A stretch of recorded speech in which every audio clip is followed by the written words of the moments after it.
Hey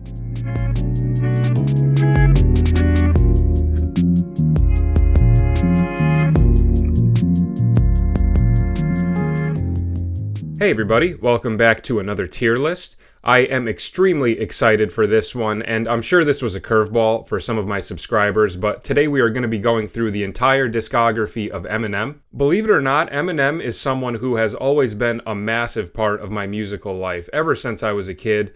My childhood years were in the 90s, and my teenage years were in the early 2000s, and during those times, Eminem was such a massive figure, both musically and culturally, and he created some of my favorite music of my childhood. And I'm so grateful to have been able to grow up in that period and witness the start of Eminem and just watch him peak for years and years to come. And to me, it is really undeniable at this point that he has cemented his spot as one of the greatest rappers of all time, and it's been really fascinating to watch his career over these past 20 to 25 years and see how he's evolved both as a person and as an artist, and to see how his music has resonated with his older fans as well as the younger fans who may not be as familiar with him and where his music originally came from. So what we're going to do today is go through all 12 of his studio albums, starting with Infinite and going up to Music to Be Murdered By Side B. And I will score each of them on this tier list, with S being the highest and D being the lowest, and I'll walk you through my thoughts and talk a little bit about each album. I'm sure there will be some disagreements, so please feel free to let me know your thoughts in the comments, but also I'm sure there will be plenty of takes that you agree with, as well as there tend to be a few albums that almost all Eminem fans mutually regard as classics. So yeah, that's about it. Let's jump right into it. Okay, we will start out with his debut studio album from 1996 titled Infinite. I'm going to give this one a B. I'll give you a little backstory on this one and then tell you my thoughts on it. So leading up to the release of this album, Eminem had been rapping for a decent amount of time, and he had been going to a lot of open mics and freestyle showcases in Detroit, with the most notable ones being the Hip Hop Shop and the Shelter. So he was making a name for himself in that regard, and he had also been working with Proof and Jeff and Mark Bass, who would go on to form Web Entertainment, which was the record label that produced Eminem's first two independent releases. And because of these open mics, the word had started spreading about Eminem, so they wanted to put out an album and see how it would be received. So that eventually led to this album getting made and released on cassette and vinyl, and unfortunately it ended up being a flop and didn't sell as well as had been expected for them, which eventually resulted in them just giving away a lot of the cassettes for free, just in hopes of spreading the word out a little more about Eminem. Now, in terms of what I think about this album, I actually do enjoy most of this album a lot, and I think it is better than a lot of people give it credit for, but I think most people's general lower opinion of this album is more just the fact that it sounds so much different from everything else that he would release from the next album and onward. He hadn't adopted the Slim Shady alter ego yet, so we weren't really hearing that side of him. He was still very much in that period of trying to figure out what his style was, and he was also simultaneously trying to write in a more radio-friendly way in hopes of getting some of the songs put on the Detroit radio stations. So we definitely have some beats and hooks that are a little bit more on the poppy side, with tracks like Tonight, Maxine, and Searching. But the album also maintains a nice blend and has some harder hitting tracks as well, like Infinite, 313, and Open Mic. And in the midst of these different styles happening and Eminem still trying to find his voice, I do think that the rapping and the flow is very strong throughout, and it has plenty of moments that sound to me like Eminem coming into his own and establishing his own voice and style. Production-wise, it's definitely not the strongest. It is by far his most raw and underproduced record, being an album that was done on a much tighter budget, but it's got some really great beats produced mostly by Mr. Porter, who is also known as Con Artist from D12. And it's cool hearing Eminem rap over these kinds of beats because they have much more of a retro 90s rap vibe to them and are so different from the beats in the albums that were to follow. There are certainly a lot of great moments throughout this album and a lot of memorable tracks. For me, a favorite has always been the title track, Infinite, which most people love. I think that is such a perfect way to open up the album. Really great rapping, a really powerful hook with beautiful piano parts underneath, and overall just a very strong way to bring things in for his very first release. A couple of other noteworthy tracks for me are It's Okay, Tonight, and Backstabber. And I do tend to favor the first half of the album a little bit more than the second half. Most of my favorite tracks happen in the beginning half. So while this album is Eminem in his early development stages. I still think it's a cool album and it does give us a handful of really good tracks, but I wouldn't say that I love it as much as a lot of the other albums that will follow it, so I will give this one a B. Okay, next we have his second studio album from 1999 titled the Slim Shady LP. After the flop of Infinite, Eminem went into a pretty dark place. He felt like there was no path forward with his music. He lost his job. He was constantly fighting with Kim. He couldn't provide for his daughter Haley. And he had started taking a lot of pills. And all of this would eventually culminate into a suicide attempt where he tried to overdose. And after this unsuccessful attempt, Eminem had found a renewed sense of inspiration for his music and his voice as an artist, and he would eventually come up with this idea of Slim Shady, which would be this alter ego that he would use to start writing much more edgy, dark, violent, and controversial types of stuff. And this obviously transformed his style and sound significantly, and it would culminate first into the Slim Shady EP in 1997, which would be the record that would end up catching the attention of Dr. Dre, which would lead him to signing Eminem to Aftermath Records and putting out and doing some production on this album in 1999. And probably not surprising to anybody, I'm going to give this one an S. Absolutely love this album, and I remember first hearing it as a kid and I was just floored at how unique it sounded. It immediately caught my ear, and I found the Slim Shady character to be very fascinating and entertaining and comical. It opens up with a public service announcement and then it goes right into My Name Is, the biggest song from this album and one of the defining songs of the Slim Shady character. A perfect way to bring in the album and establish this new persona. Very edgy, taking some jabs at his mom, calling out a bunch of different celebrities, and just purposefully trying to piss as many people off as possible, which I think is the perfect way to open up this album and show us this new side of Eminem. Then after that we have a really fascinating track called Guilty Conscience, which features Dr. Dre, and the song has two different themes going on throughout, with Dr. Dre playing the angel and Eminem playing the devil, and the song is playing out different scenarios that people are caught in and showing you the battle between the different voices of good and evil going on in their head. A great follow-up to My Name Is, and a great song to introduce people to Eminem's more storytelling side of his rapping, which is a style that I think he does so exceptionally. And then after that we have Brain Damage, another amazing song where he is basically talking about all of the people in his life that had underestimated him and said that he wasn't going to be anything, and now he's bragging about how all of those same people are listening to his music now. So it's very redemptive on Eminem's part and a very braggadocious track. Then after that we have the first Paul skit, which will pop up in various albums. It introduces us to Paul Rosenberg, who is Eminem's attorney, and in this skit he is asking Eminem to tone down the album a little bit, establishing this recurring joke that will pop up in various different albums. And then after that we have my favorite track on here, which might surprise some people, but it's titled If I Had.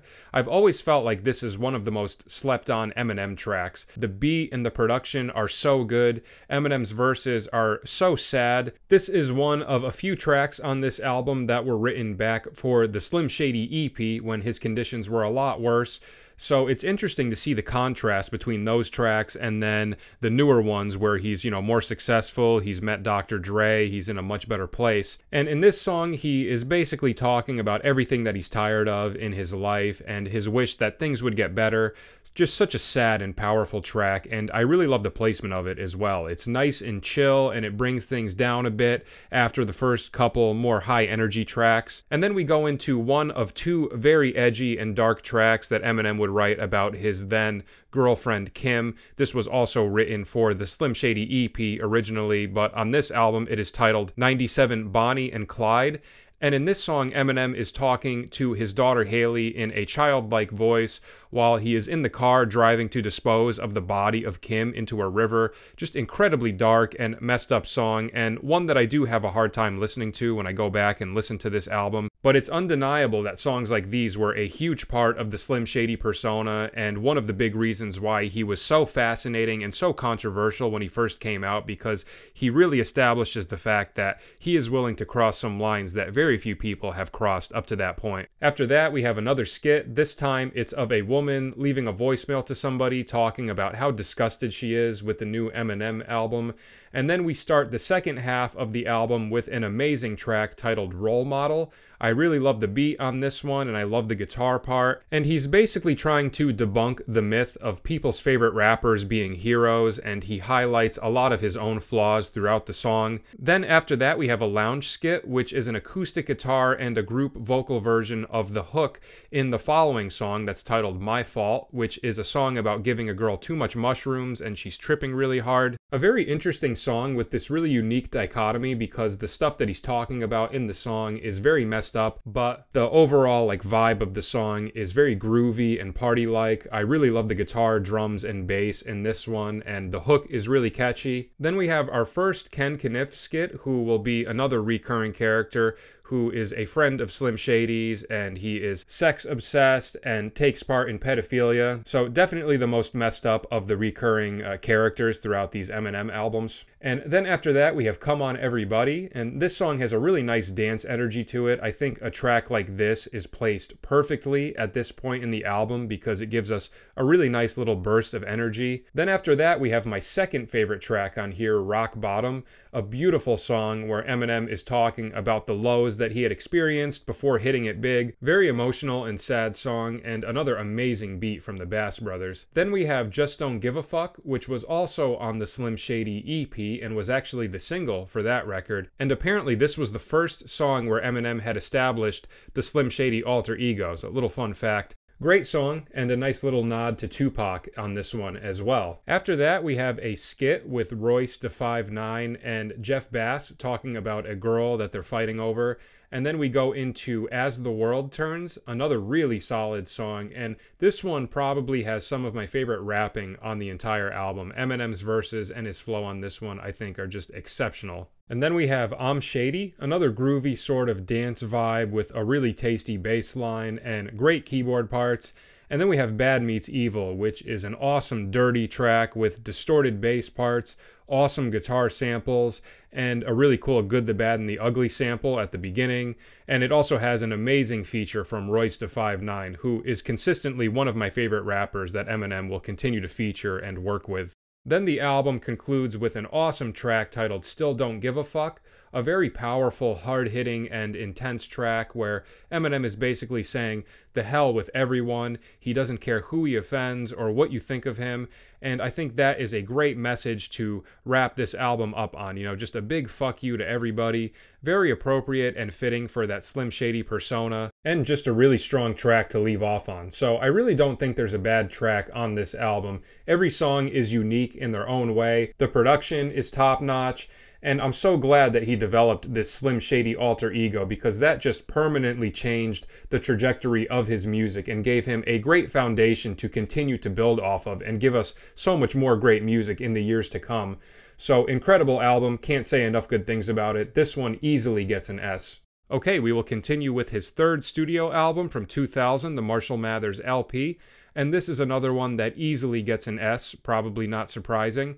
And a lot of Eminem fans typically consider this or the Slim Shady LP to be his best album. The way that I typically feel about it is that I think that this album has more classics on it, but I think the Slim Shady LP, just from track to track, I think it is a tad more consistent throughout, but by very slim margins, and both of them are absolute masterpieces. Once again, this album is extremely controversial. I would say even more so than the Slim Shady LP. It opens up with another public service announcement saying that Slim Shady doesn't care what anybody thinks or who he offends, and then we go into the first track titled Kill You, a very edgy song making jabs at a lot of different people, such as his mom, all of the people that would consistently attack and disavow what he does, and saying, a lot of bad things towards women. Basically just doubling down on the controversy that he has started already and just sort of adding fuel to the fire. Probably the most unapologetic way that he could start out this album, and a great opening track. Then we go into one of his most classic songs of all time,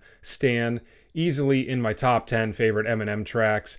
And this song was written from the perspective of an obsessive Eminem fan named Stan, who keeps writing to him but never gets a reply. And this eventually leads to him making a voice recording of himself driving on the highway drunk and on pills, and he's got his pregnant girlfriend tied up in the trunk of the car. And this leads to Eminem responding and attempting to reason with Stan in the final verse, but then he discovers that it's too late upon realizing that he had heard about a man in the news who drove off a bridge killing himself himself and his pregnant girlfriend, which he realizes was Stan.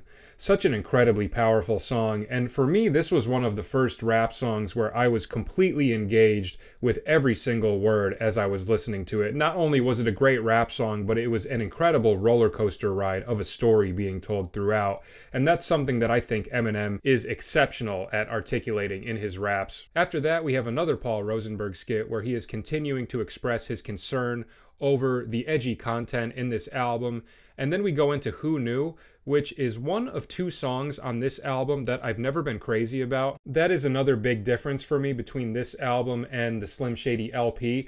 I don't dislike any songs on the Slim Shady LP, but this album does have two tracks that I'm not crazy about, this being one of them. I just think that compared to everything else on this album, I find this song to be a little underwhelming and boring and has kind of always been a skip over track for me. Then we have a skit that introduces another new character, Steve Barman, who is the president of sales and marketing at Interscope Records, and he is telling Eminem that he can't sell this record and that he either needs to change it or it's not going to come out. And then after that, we have two powerhouse tracks back to back that are Eminem classics with The Way I Am and The Real Slim Shady, both just absolute bangers. The Way I Am has such a great vibe to it. I love the beat. The rapping is very unique sounding. I love the bell sounds in the chorus, and I just think the song has a great intensity to it. And then The Real Slim Shady is one of Eminem's most defining songs of his career. The first time I heard this song as a kid, it instantly stood out to me, and it sounded so different and unique between the goofy beat and the comical rapping with so many different pop cultural references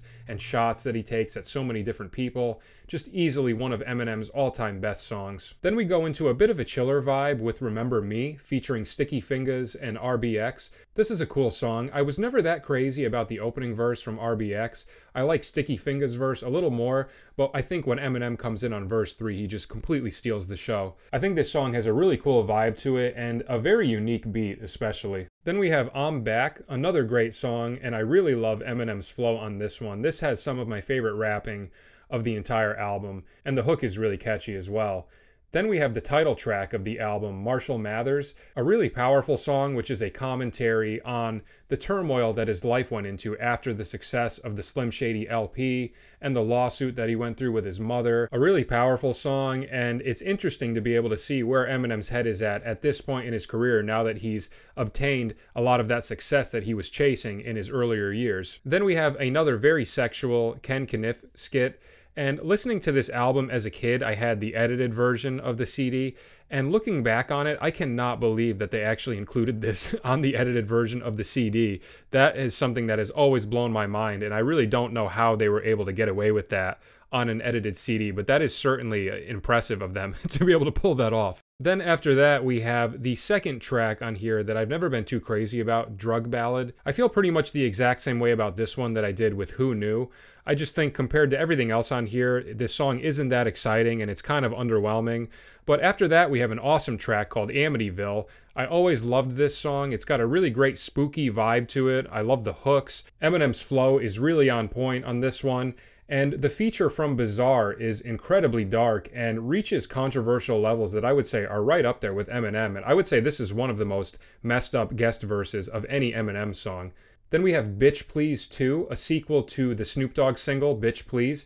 And this is one of the big guest feature songs from the album with an all-star lineup of Dr. Dre, Snoop Dogg, Nate Dogg, and Exhibit. A great track with a nice gangster rap sort of vibe to it. All of the features are great, and it's great to see so many big-name rappers wanting to collaborate with Eminem and just kind of really highlight the success of Eminem at this point in his career. Then after that, we have Kim, which I would say is Eminem's darkest song ever written, and a very challenging listen for me anytime I go back to this album. This is a tough song to get through, and it is meant to be a prequel to 97 Bonnie and Clyde from the previous release, but this song takes on a much more dark and nightmarish aesthetic, whereas Bonnie and Clyde is more of that dark humorous sort of dichotomy. When I was a kid and I had the edited version of this album, I remember that they couldn't even include this on the edited version because it was too intense. So as a kid, this song was always a big mystery to me because I had heard about it, but I never knew what it was like. And hearing it for the first time was extremely intense and challenging,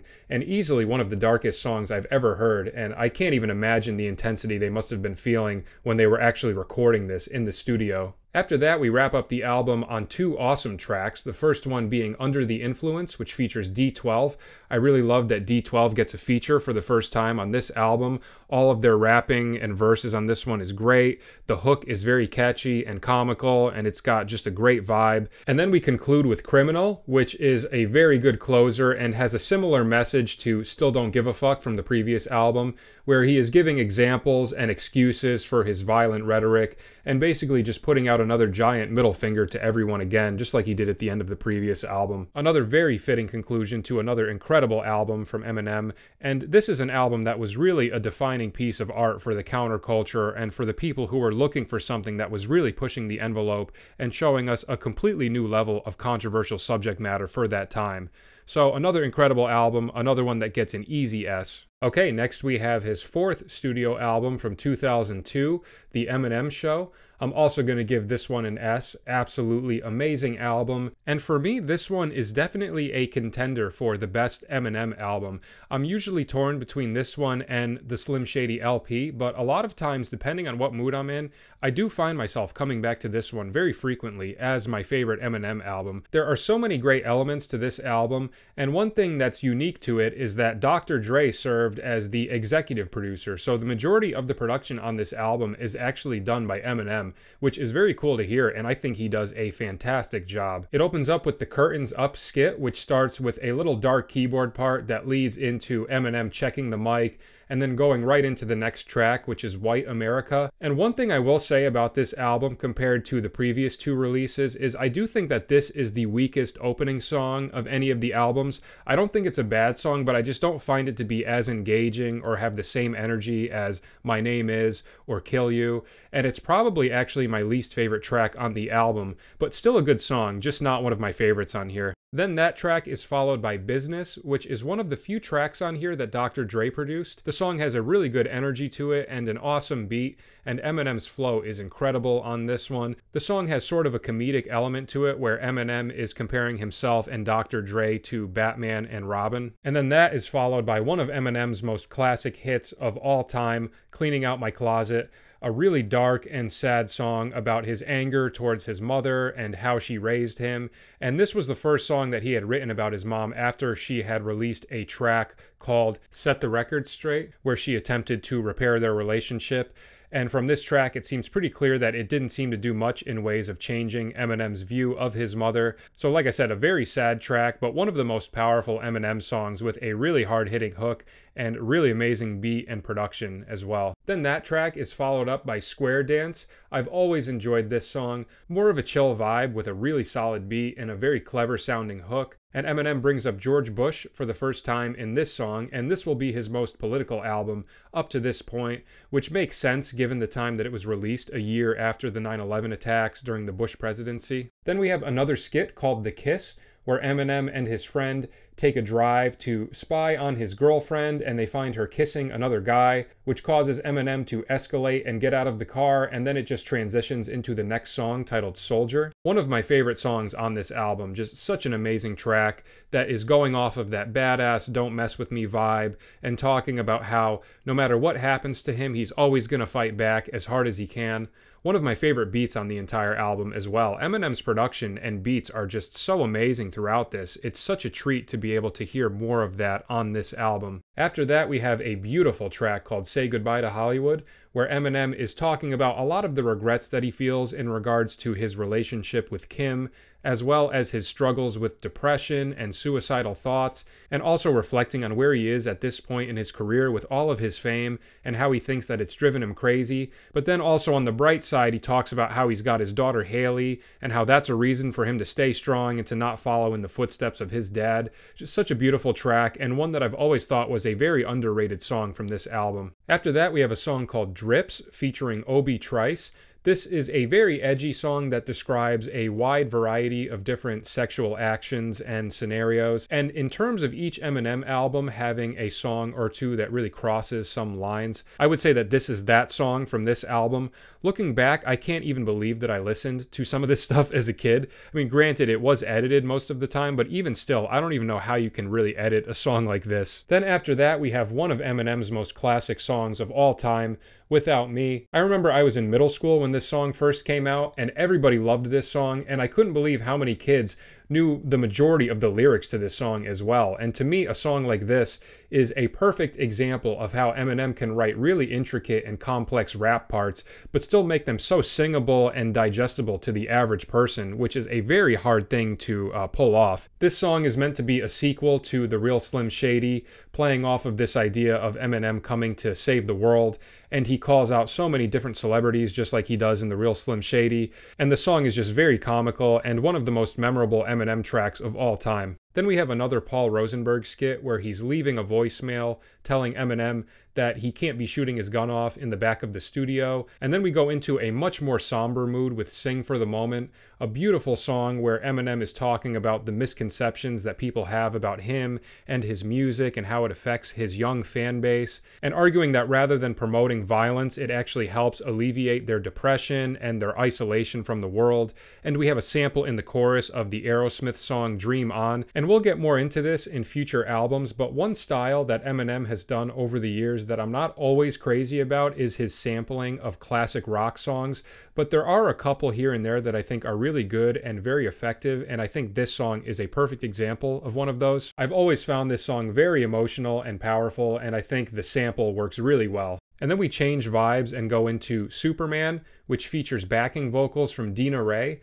And this song is basically talking about being promiscuous and all of the different unstable relationships that Eminem has had. I always loved this song, and I particularly loved the guitar part. I remember in middle school, this was one of the first Eminem songs that I ever learned on guitar. Really cool riff. Then after that, we have Haley's song, which is a very beautiful ballad, perfectly placed in the start of the last chunk of the album.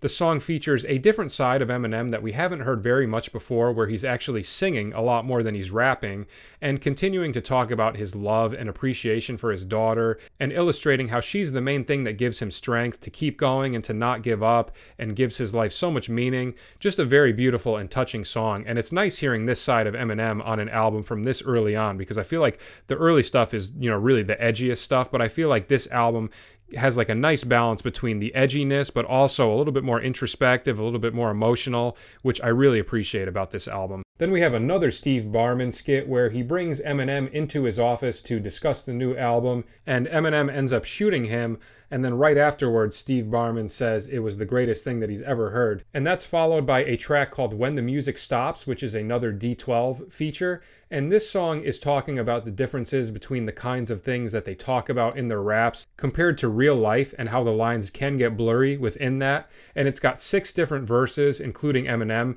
And this song is just a great showcase of the talent of each individual member within D12. I've always loved this track. Then we have Say What You Say, which is another track produced by Dr. Dre and also has a guest feature from him as well. And this song is based off of an ongoing beef that Eminem had with Jermaine Dupri and The Source magazine, and this was the first song that he wrote as a retaliation to them. I love the rough and hard aesthetic of this track, and having Dre on it adds a really nice touch. Then after that, we have Till I Collapse, which is another classic Eminem track, and this song is interesting because I always really liked this song ever since the album first came out, but it was never really a hit song of his. But it seems like over the years, this song has really grown on people, because this is actually Eminem's most listened to song on Spotify, which really surprised me when I first found that out. But this is an amazing song. I love the guitar parts. I think it's got one of the most tasteful and catchy hooks of any Eminem song, sung beautifully by Nate Dogg, and Eminem's rapping on this one is super powerful. This has always been a standout track on this album for me. Then we get to the last full track of this album with My Dad's Gone Crazy, and this one actually features Eminem's daughter Haley Jade in the hook. And this is another one that's produced by Dr. Dre, and it definitely has more of that comical, dark humor sort of vibe to it.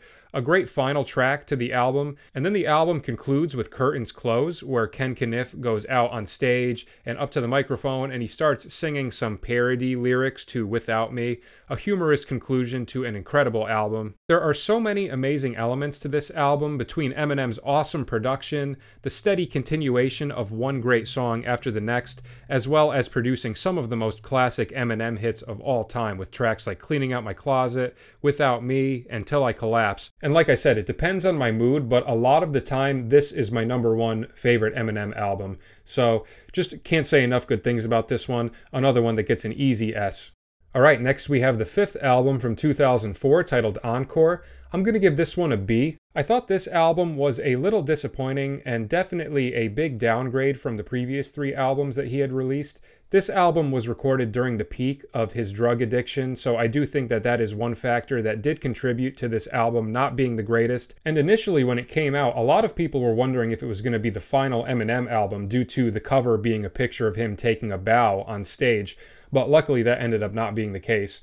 I've always felt that the beginning of this album does not have great momentum to it. Evil Deeds, Never Enough, and Yellow Brick Road are all songs that I'm sort of indifferent about. I wouldn't say that they're bad songs, but I don't think they are some of Eminem's most exciting and engaging songs, especially for the start of the album. But then luckily we get an amazing track with Like Toy Soldiers, and this one would easily make my top 10 favorite Eminem tracks.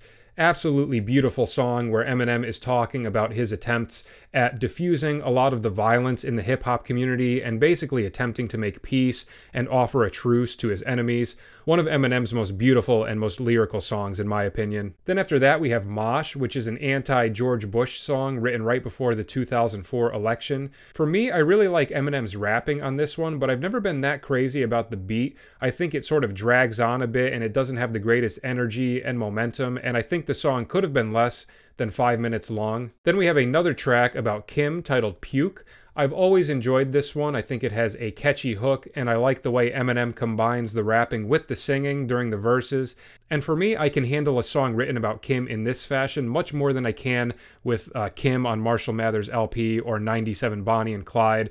Those are just so dark and extremely intense and violent, whereas this one has more of a dark, comedic twist to it and isn't as intense. Then we have My First Single, another song that I'm sort of indifferent about, although I do like it slightly more than the first three tracks on the album.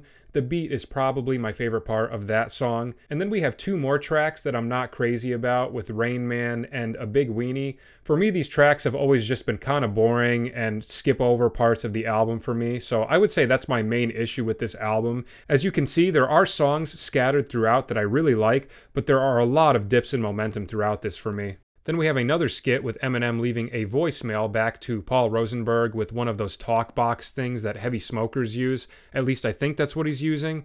And then we have Just Lose It, which is obviously such a classic and one of the best songs on this album. And again, another song that's showcasing the more comedic side of Eminem, which I think he does very effectively. The song is very edgy and calls out a lot of different people, such as Michael Jackson with his child molestation accusations, as well as calling out people like Pee Wee Herman, Madonna, and MC Hammer.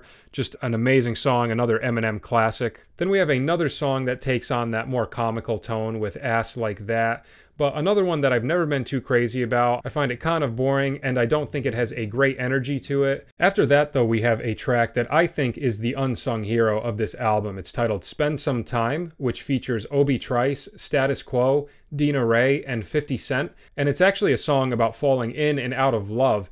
But for whatever reason, I've always found this song really pretty, and I think it's the strongest B-side track on this album by far. It's got a great beat with really beautiful piano and keyboard parts. Dina Ray's singing on the hook is so beautiful, and it's got great rapping on it. And then that is followed up with an even better song titled Mockingbird, another track that would easily make my top 10 Eminem songs. And I think this might be Eminem's most beautiful song ever written. This was the first Eminem song that ever made me tear up.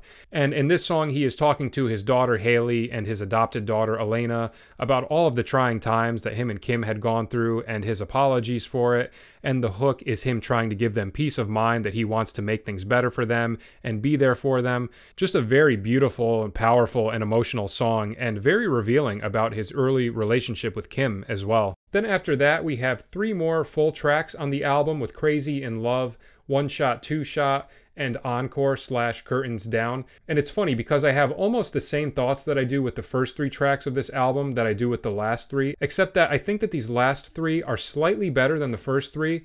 And Encore Curtains Down is my favorite of all three of them. I think it is a solid closing track with some really good features from 50 Cent and Dr. Dre, but I don't think that they are particularly exceptional songs or anything. So yeah, this album has always been kind of weird for me because there are a lot of chunks that I'm not crazy about, but then at the same time it has three of the greatest Eminem songs ever written with Like Toy Soldiers, Just Lose It, and Mockingbird. So there is still some greatness within this album, but unfortunately I think the boring tracks just greatly outweigh the strong moments, so I'm gonna have to give this one a B. Okay, now we have his sixth studio album from 2009 titled Relapse.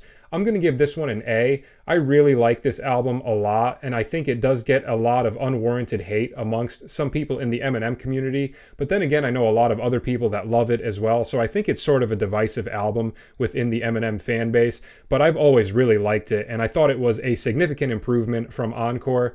At this point, this album had the longest gap from any previous releases, with Encore being over 3.5 years ago. After Encore, Eminem had entered a hiatus, and he had a lot of difficult things going on with his personal life. Him and Kim remarried very briefly for only 11 weeks and then got another divorce, and Proof, one of the rappers from D12, was shot and killed in a nightclub, and all of these different tragedies combined with Eminem's continued drug addiction culminated into a methadone overdose in 2007 where he almost died, and that ended up being a wake-up call for him, luckily, and he began a 12-step program in 2008, and he officially kicked his drug habit, and he has been sober ever since April 20th, 2008. So after a couple of very unfortunate and very tragic years, things started to look a bit more up for Eminem, and he had began working on this album. Dr. Dre had also come back into the picture for this album, and a lot of the songs spring from Eminem experimenting with a lot of different Dr. Dre beats, and almost every song on here was written while Eminem was sober. And for being the first album that Eminem ever made while sober,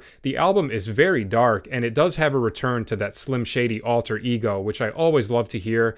And the album basically takes us through a dark journey of drug addiction and relapse, and I think it's clear that going through the life or death scenario that Eminem had gone through really got him focused again and got rid of the writer's block that he had been experiencing since Encore, because he definitely lets out a lot of stuff that he needed to on this album. It opens up with a very creepy skit of Eminem having a nightmare about leaving a recovery facility, and the doctor is talking him out of staying sober, and there are these voices that start torturing him in his head until he wakes up to the sound of his alarm clock. A very dark way to open the album, and it taps into a lot of those fears and doubts that I'm sure a lot of people go through when they are in the process of becoming sober. Then we open up with a classic Slim Shady sound on the track 3 AM, a song that's based around that serial killer persona with references to a wide variety of different horror movie killers.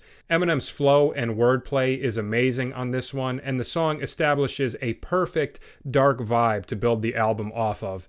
I love the beat too. Having Dr. Dre doing a lot of the production on this album is such a treat to hear. Then after that we have My Mom, another song about Eminem's mom, and we hear a lot of stuff that he has already talked about in previous songs with his mom, talking about her medicating him and basically just calling her out for a lot of the problems that he has had with her. An intense track, but with that sort of dark comical vibe to it, and a great follow-up to 3 AM. Then we have Insane, which is another incredibly dark song talking about the child abuse that he had suffered sexually as a kid by his stepdad.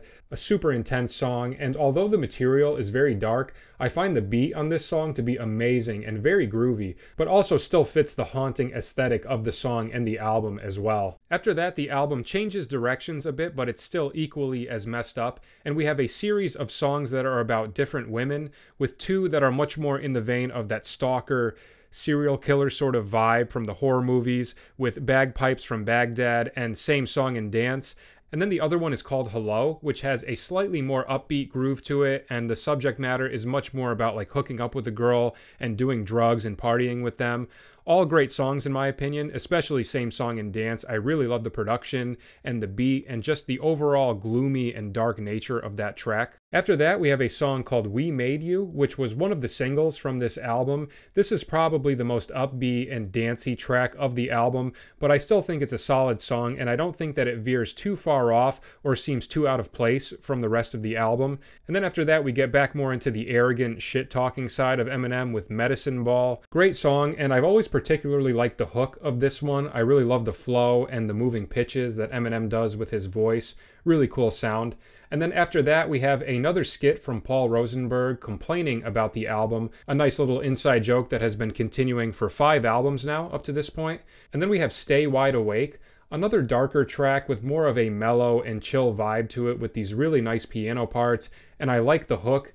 and the way that Eminem's vocal melody is going off of the piano part. Then we have two more songs with more of a drug theme to them with Old Time's Sake and Must Be the Ganja. Old Time's Sake has a feature from Dr. Dre and is one of only two songs in this album that actually has any guest features, which is much different from the previous releases. It Must Be the Ganja has that nice dark humorous sort of element that we get so often from the Slim Shady character. Then after that we have a Marshall Mathers skit where there are paramedics that find Eminem passed out and are worried about an overdose, and this transitions into an amazing song called Deja Vu. And this song seems to be Eminem painting an image of what it was like going through his addiction and how he felt very alone a lot of times, and it's got a very powerful and heartfelt chorus and another really solid beat from Dre with great guitar samples. And then we get to the part of the album that I would consider to be the peak, with the final three tracks as well as a skit. It starts out with Beautiful, which is one of the saddest and most emotional Eminem songs I think he's ever written, and this was one of the few songs on this album that was written during his addiction, and he is basically talking you through his thought process and how he has been dealing with depression and having a lot of writer's block, and how he was feeling like he has gotten to the point where he may be completely done with rapping. It's very powerful and heartfelt, and it's one of the Eminem songs that still makes me tear up to this day whenever I listen to it. Really amazing hook as well, and I think including a song like this that was written during his addiction is very effective, and it's nice to be able to see that he was able to come out on the other end and write the remainder of this album. Then after that we have one of the classic hits from this album, Crack a Bottle, which features 50 Cent and Dr. Dre. Such a solid song, and once again, a great beat. This album is just filled with so many great beats, and this has got to be one of my favorites of them. Then we have another Steve Barman skit before the final track of the album where him and Eminem have a meeting, and Eminem apologizes for shooting him and telling him that he wants to put out some new music, and Steve accepts it begrudgingly and isn't very sympathetic to what Eminem had been going through for the past 5 years, and he ends up pulling a gun on Eminem and telling him to leave the albums there and get out of his office, and that leads into the final track of the album titled Underground, a very dark and eerie track that I think is the perfect conclusion to this album. Really great rapping on this one too. The second verse in particular is probably my favorite verse of the entire album. The hook is really cool and very eerie too. The vibe of the hook with the keyboard sounds that are used has always reminded me of the wrestler The Undertaker, sort of the vibe that you get from his entrance music, which I thought was very fitting and the perfect vibe for the album to end on. After the track fades out, we have 80 seconds of an AA meeting, and when it comes time for Eminem to speak, he starts singing the hooks of a couple of the songs on this album and changing some of the words around to more sexualized themes. And he's doing it in this really deep and raspy voice, which sounds like the voice that is used on the Ken Kniff skit from the Marshall Mathers LP. Not exactly sure if that's meant to be Eminem or Ken Kniff, but I would assume if it's an AA meeting, it's probably Eminem. But that concludes that album. And like I said, I think this is a big improvement from Encore, and I really love that we get a return to the Slim Shady alter ego, in addition to the fact that he had been able to become sober and put out a great batch of new tracks and show the world that his creativity had not been diminished at all from his sobriety. And to see him be able to come out on the other side of that and still produce some haunting, dark, and intense tracks is really amazing to see. So I really enjoy this album, and for all of the people who say that this is one of his worst albums, I completely disagree with that. I would say it's one of the better albums of the later part of Eminem's career. So, great album. Next we have his 7th studio album from 2010 titled Recovery. I'm going to give this one a B. I don't mind this album. I don't think it's bad, but I don't think it is one of his better releases. Stylistically, this one takes on a much different vibe from Relapse, with much more of an upbeat message and Eminem focusing on the positive changes in his life and spreading that message to other people who are in bad situations and keeping the Slim Shady persona to a bare minimum. Musically, we do have some songs that have more of a pop element to them, but there still are a few hard and dark tracks on here as well, and a lot of the subject matter discussed is about the dark days of addiction. And this album is also the first to feature no skits throughout the album, so we're not going to see any of the recurring characters from the previous releases. Instead, the album is 17 full songs just straight through. I really love the way it opens up with Cold Wind Blows, one of the darker tracks on the album, and I love the way Eminem's singing sounds in the opening with the doubled octaves, the lower part and then the higher part. Really great way to grab the listener's attention right at the start of the album. Great opener. And then after that, we have Talking to Myself featuring Kobe Honeycutt, who does a really nice hook. I like this song a lot. The lyrics are very powerful, and he is talking about the messed up state of mind that he was in and all of the self-doubt that he was feeling in the midst of his addiction. And then after that, we have probably my favorite track on the album, On Fire. This has some of my favorite rapping on the entire album. Eminem's lyricism on this one is incredible, and the song just has such a hard vibe to it. It sounds like something that could have been on Relapse. Then we continue with Won't Back Down, which features Pink on the hook. This has always been a song that doesn't really do much for me. I find it kind of boring and not very engaging. The one thing that I do think is cool about it, though, is that it is in 6/8 timing, which is not typically a very common time signature for somebody to rap over. So from that perspective, it is interesting, but other than that, I can kind of do without this track. Then after that, we have my second favorite track on here titled WTP, which stands for White Trash Party. Just a really solid party song from Eminem with a great beat and a really catchy hook. So up to this point, I think the album is relatively solid, the opening chunk of it, but unfortunately from the next track onward, it does lose a lot of momentum for me. At this point, all of my favorite songs have already happened, and the remainder of the album does take a much poppier route. And there are a handful of tracks from this section of the album that I really did like, such as Going Through Changes, Not Afraid, Seduction, 25 to Life, and the ending track, Untitled. But at the same time, I wouldn't say that any of these tracks come anywhere near my favorite Eminem songs, and that's sort of a general feeling that I've always had about this album. There is a handful of good songs on here, but nothing that would make my top 10 favorite Eminem songs list. Whereas with Encore, it also had a handful of songs that I really didn't care for, but at the same time, it had 2 to 3 songs that would make my top 10 favorite Eminem songs of all time. So that's kind of like the main difference that I've always felt between those two albums. But in terms of quality, I think they're kind of both in the same category for me.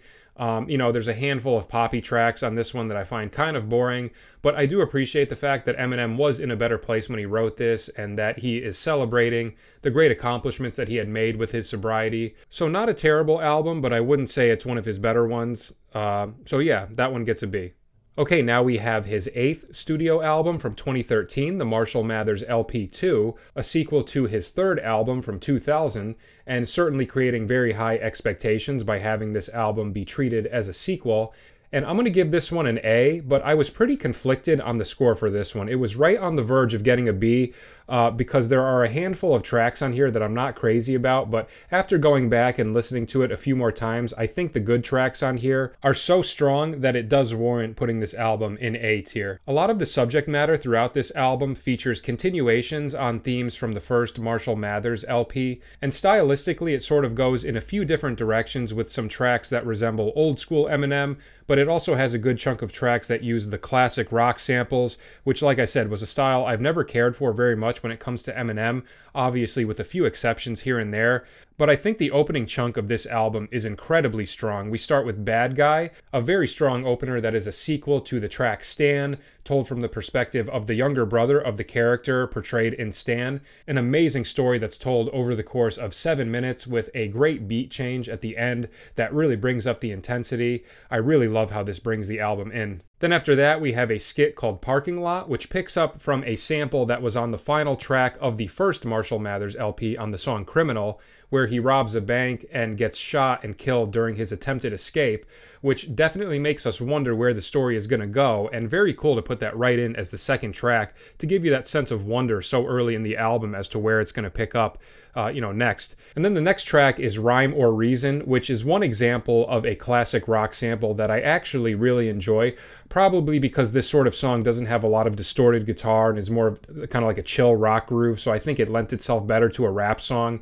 And on this track, Eminem is talking about his father and how he abandoned him and his mom, so pretty heavy stuff right out of the gate with these first two tracks, which I love. And then we have another banger called So Much Better. I really love the beat and the vibe of this one. It reminds me of something that could have been on the Eminem Show. Another example of a track that gives us that classic Eminem sound. And then we go into Survival, which is a more rock guitar based song, but again, I don't mind it. Most of the songs that I'm not crazy about on here come in at about the last quarter of the album, but the beginning chunk I think is very strong.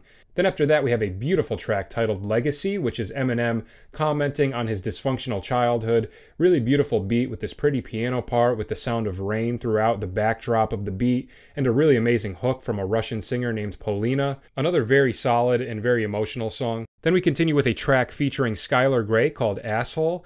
This song is okay. I've never been crazy about the production. I think it's a little bit too messy, but I do like the way Skylar Grey's vocals sound in the chorus, but the beat underneath the verses I've never been crazy about. I find it kind of distracting. And then we have one of the songs that I don't like on here titled Berserk. It samples The Stroke by Billy Squier and has some Beastie Boys samples.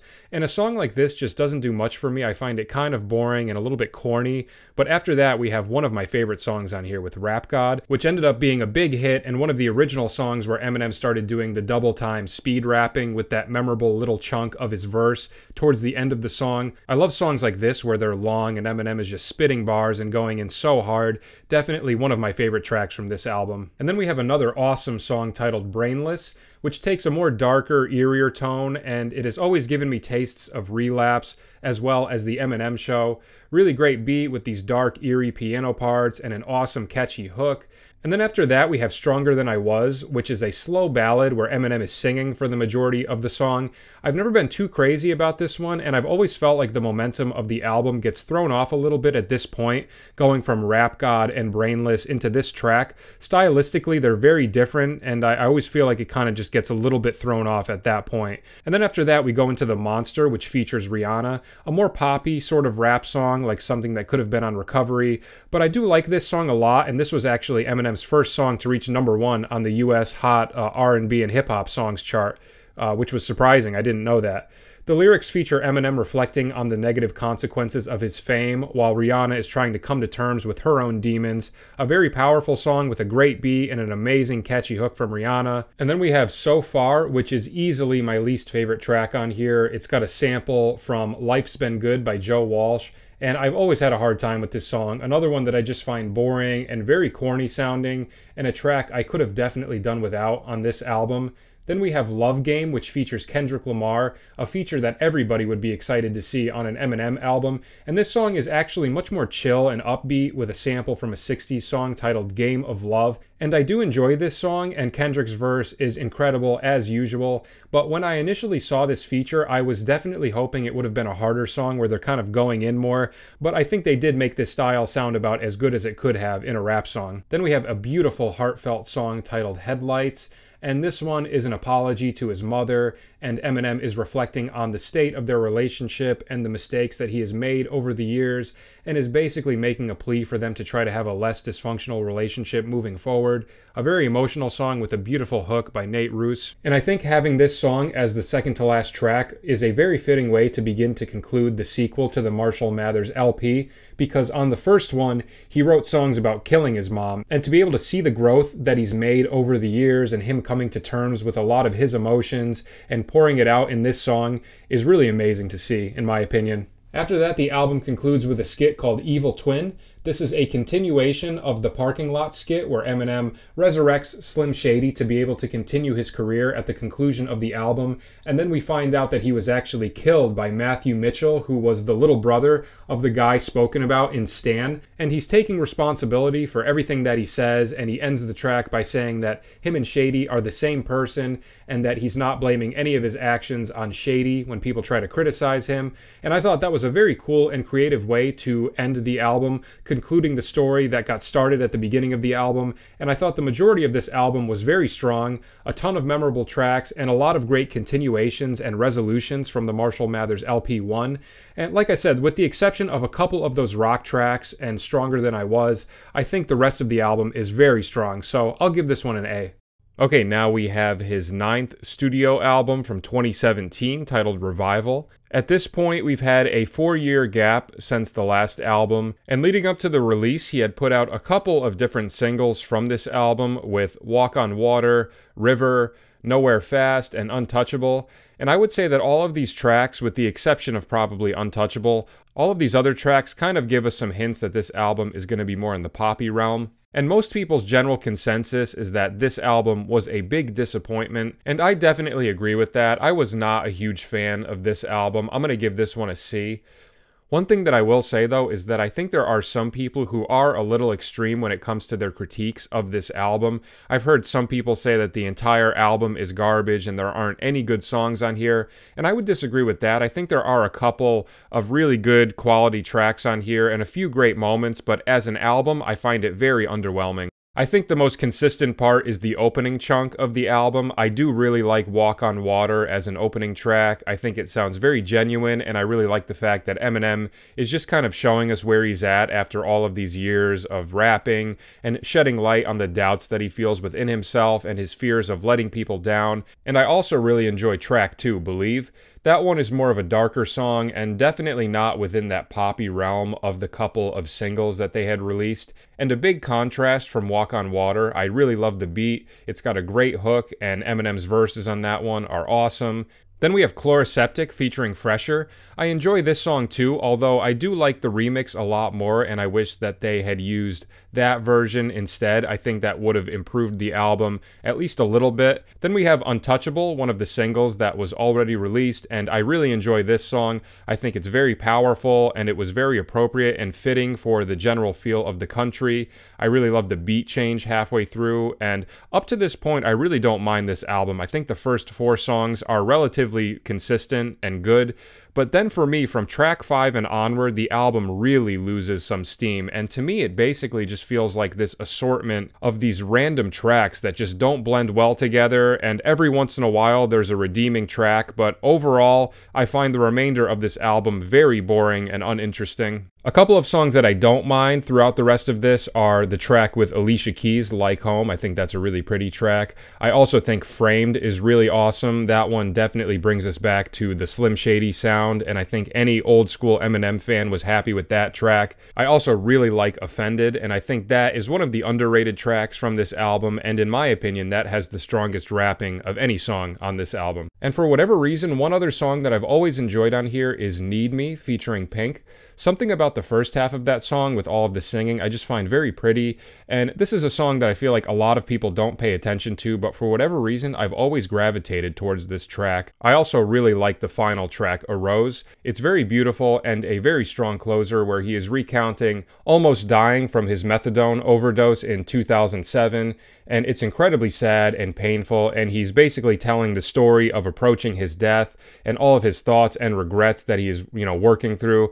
But then at the end, it changes the vibe and it switches up to him overcoming the methadone and flushing it in the toilet, which is an amazing and powerful way to end the album, in my opinion. And like I said at the beginning with Walk on Water, I like how in this track we're seeing where he's at now and hearing him reflect on his life at this stage in the game with his rap career. And I like that we get little glimmers of that throughout this album, but unfortunately, those moments are sandwiched in between so many underwhelming and boring tracks that it really does make this album a big disappointment, and I would say this is my least favorite Eminem album, so I'm going to give this one a C. Alright, now we have his 10th studio album from 2018 titled Kamikaze.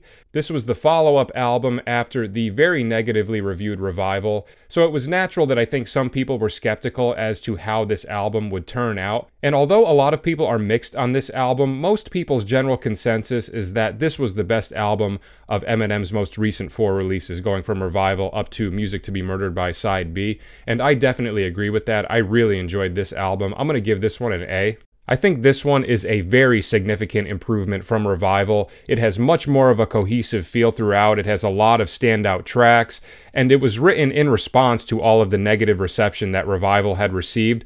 So that definitely sparked some fire within Eminem, and I think it got a lot of really great stuff out of him. And a big theme throughout this album is him calling out a lot of the rappers that he feels are inadequate, and really articulating all of the contributions that he's made to the rap game and how so few people can match up with him, which I completely agree with. And I really love that this album features more of a harder and angrier side to Eminem, which is exactly what I want to hear and the complete opposite of Revival. The opening track, The Ringer, has got to be one of my favorite opening tracks of any Eminem album. It might even make my top 10 Eminem song list, believe it or not, but it's such a badass song. The rapping on it is incredible. He is just completely going in for 5.5 minutes, hitting us with so much great lyricism. In my opinion, he could not have picked a better opening track for this album.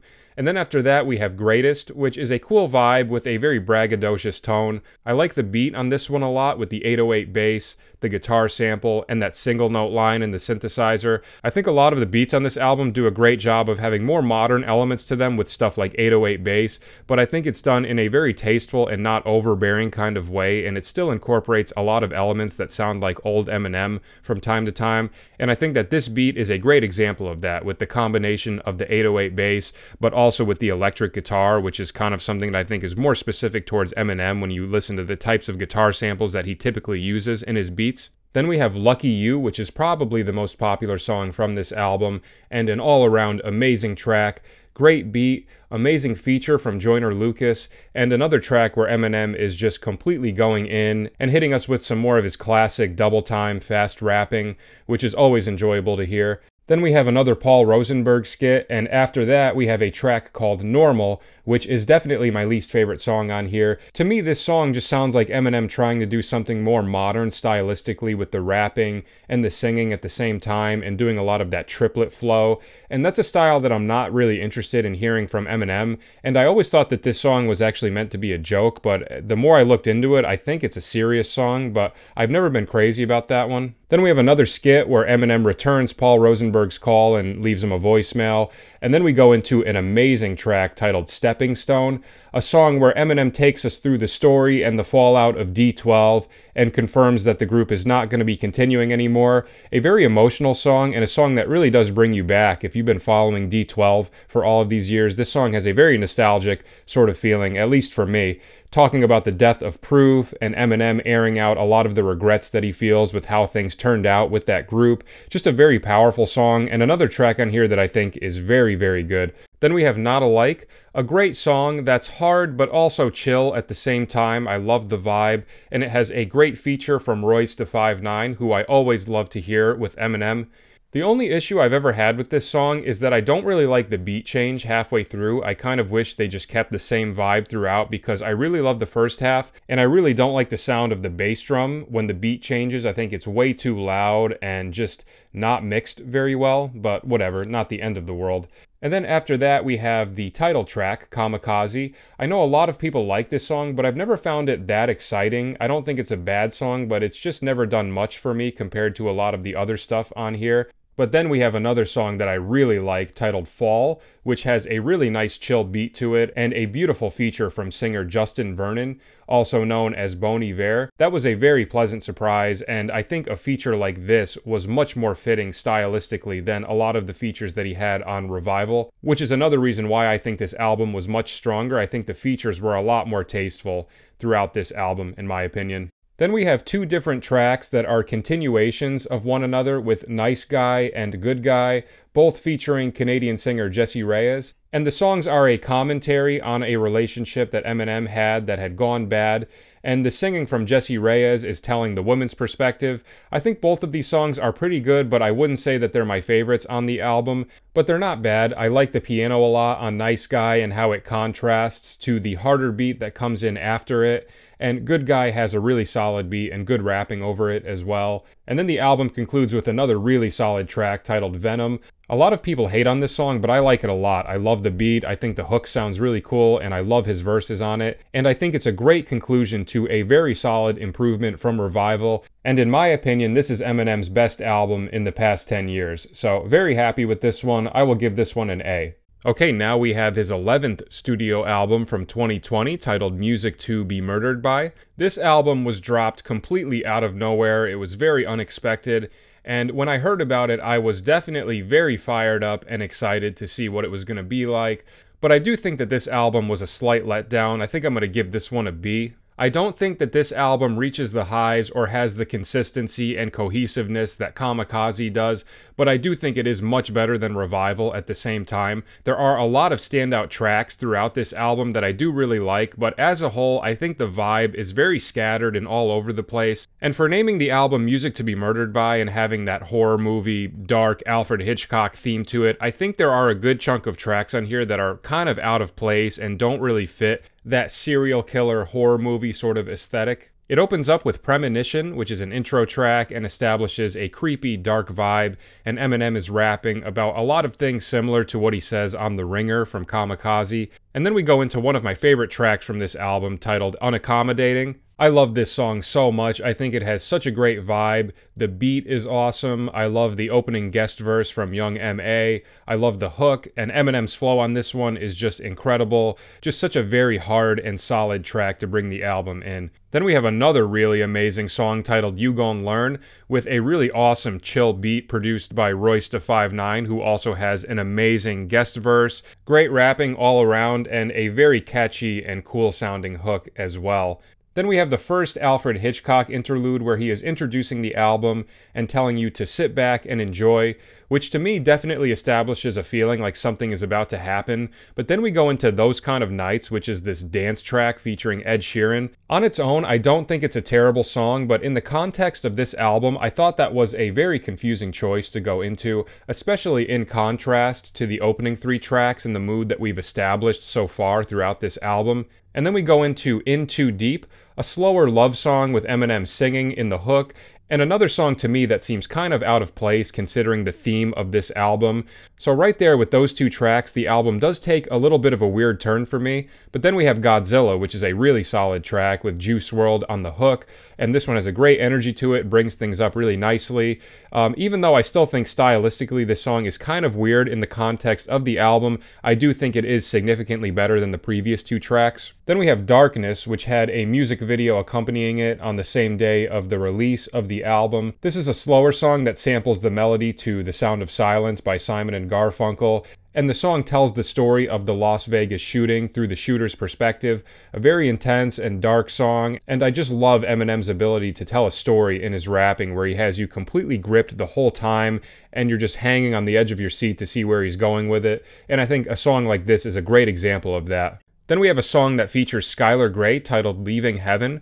This is another skip over track for me. It's never done much for me. I find it kind of boring, and I feel like, once again, it's kind of out of place in the context of the album. But then after that, we have a really cool song titled Ya Ya. This is a song with a bunch of great guest features on it with Royce da 5'9", Black Thought, Q-Tip, and this song has a great late 90s, early 2000s sort of vibe to it. It almost reminds me of D12 or early 2000s Eminem, which was really nice to hear. And then we have a track called Stepdad, which has an intro track that connects into it. For me, this is another song that I could have just done without. I don't find it particularly interesting or very exciting. And then after that, we have a song called Marsh. I think this song is pretty cool. I like the beat. Eminem's verses on this one are really solid, and it does have more of a dark aesthetic that I think fits the vibe of the album a little bit more. But then after that, we have Never Love Again, another song that doesn't do anything for me. And I think at this point, there's been just too many songs about romance and relationships for an album that's titled Music to be Murdered By. I was really expecting this album to be a lot more like Relapse, or something similar to that. And that's always kind of been my main critique of this album. But after that, we have a track that I really enjoy titled Little Engine.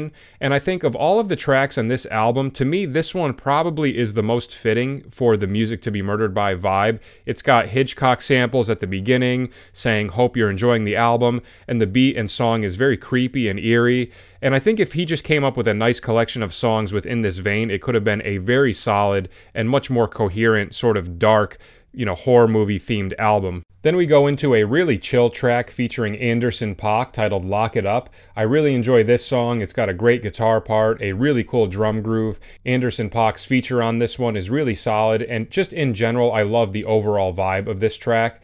Then after that, we have by far my least favorite track on here titled Farewell. Another love song, and it just doesn't do anything for me, and I think the singing on the chorus sounds kind of weird and obnoxious, and once again, I just don't think it fits the aesthetic of this album at all. But then we have one of my favorite tracks on here titled No Regrets featuring Don Toliver. Some people might be surprised that this is one of my favorites on here, but I find this song to be very powerful and emotional. Eminem is reflecting on his career and going over a lot of the different conflicts that he's taken part in and saying that if he did it all over again, he would do the same things. I love all of the stuff that he raps about on this one, and I think the hook from Don Toliver is very tasteful and pretty, and this is definitely the highlight of the ending chunk of the album for me. Then we have another track that I really enjoy, and I think it fits the Music to be Murdered By aesthetic very well, with a song titled I Will, which has some great guest features from King Crooked, Royce da 5'9", and Joel Ortiz. I really love the beat on this one. It reminds me of something that could have been on the Eminem show. I think all of the features are very solid, and I think it's a really good final full-length track to put on the album. Definitely ends it on a much higher note than how it was in the middle section of the album for me. And then we have the outro with Alfred Hitchcock saying some creepy stuff about being murdered, and I'm left sort of feeling like there's been a lot of contradictory vibes throughout this album. The album opens up with the sound of somebody getting stabbed, and we have a couple of tracks with Alfred Hitchcock monologue over them, so I would have expected the album to follow that theme much more consistently throughout, rather than the wide variety of different songs and vibes that occur throughout, and a lot of love songs popping up. But I do think that if you took out about 5 or 6 of these tracks, the album would be much better, and you can definitely afford to do that since this album is 20 tracks long, and Kamikaze was only 13, so I would have trimmed it up a bit. But I still do think there are a handful of really great songs on here, like Unaccommodating, You Gon' Learn, Darkness, Little Engine, and No Regrets. So I wouldn't say it's as bad as Revival, but I do think it is a step down from Kamikaze, so I will give this one a B. Okay, and for our final album, we have Music to Be Murdered By Side B, released again very unexpectedly in December of 2020. This one is meant to be a continuation of Music to Be Murdered By Side A and features 16 new tracks. And I'm also going to give this one a B. I do think that it is an improvement from Side A. I think the vibe is more consistent throughout, but similar to the previous release, it still does have a good chunk of throwaway tracks for me that I don't care about, but certainly still has some great moments as well. We start with a creepy intro of Alfred Hitchcock talking, and he is saying that the next number is meant to drown out the sound of shovels, and it's music to be murdered by. And then we go into the first track titled Black Magic, which features Skylar Grey. Not a bad song, but not one of the greatest opening tracks in my opinion, especially after the intro from Alfred Hitchcock. I don't think that the vibe of this song is particularly spooky or eerie to fit the Music to Be Murdered By, setup at the beginning of the album. It's an interesting song because it's kind of relatively dark, but very poppy at the same time. So I wasn't really that crazy about this song choice right out of the gate. But then after that, we have Alfred's theme, and this is pretty much exactly the type of track that I would want to hear on an album like this. The song has a really great beat that's somewhere in between being comical and creepy at the same time. Eminem's verses are amazing, and it just sounds so fitting for Music to Be Murdered By.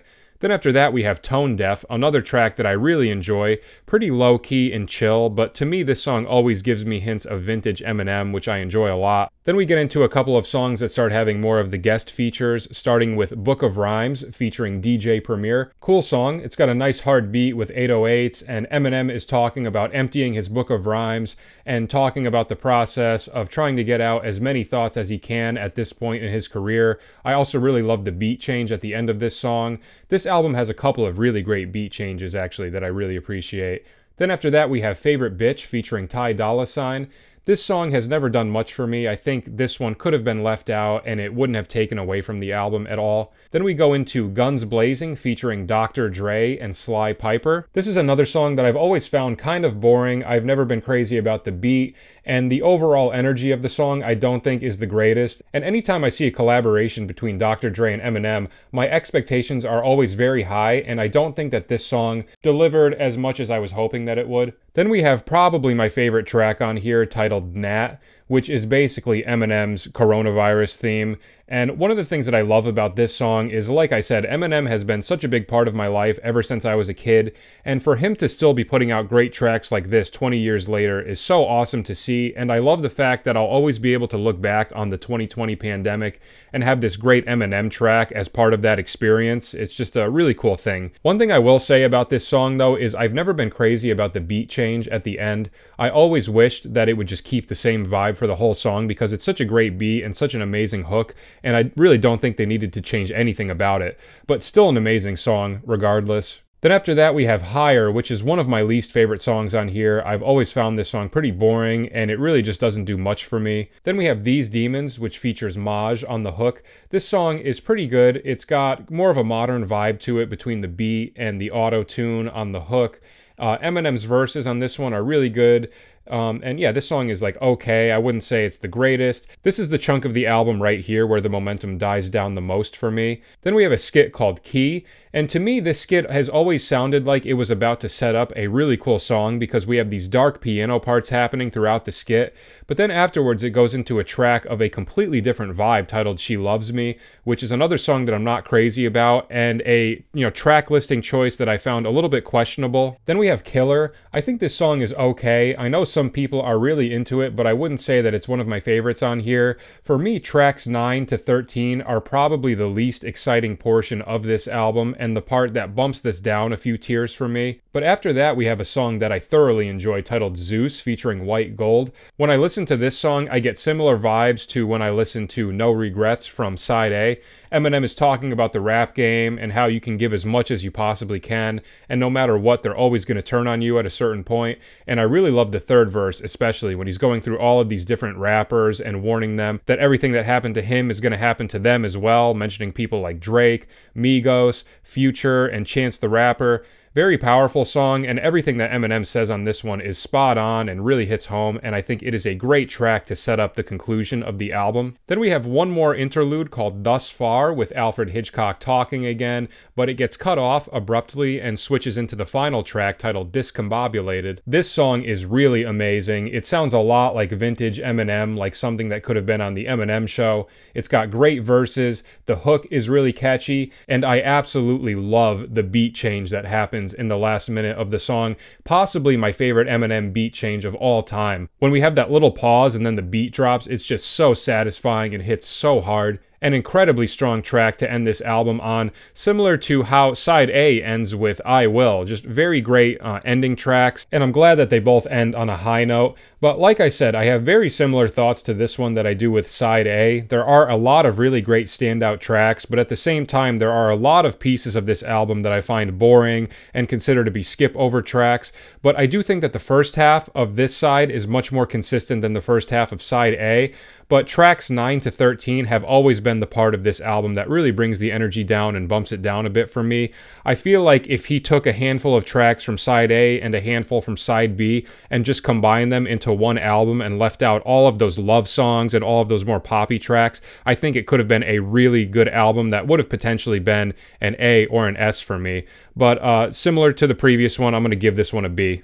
All right, we did it. That ended up taking much longer than I had anticipated, but we had a lot of stuff to cover. So those are all 12 of his albums and my thoughts on each of them. It's been such a pleasure being able to go back and re-listen to all of these multiple times and really solidify my thoughts on each of them. And I will forever be grateful for Eminem and his contribution to rap, as well as his technical proficiency as a wordsmith, a rapper, a lyricist, and seeing where he started out from and how he used his art form and just worked tirelessly at it to eventually get himself out of that bad situation into a better one to provide a better life for him and his daughter is something very beautiful and inspiring to see.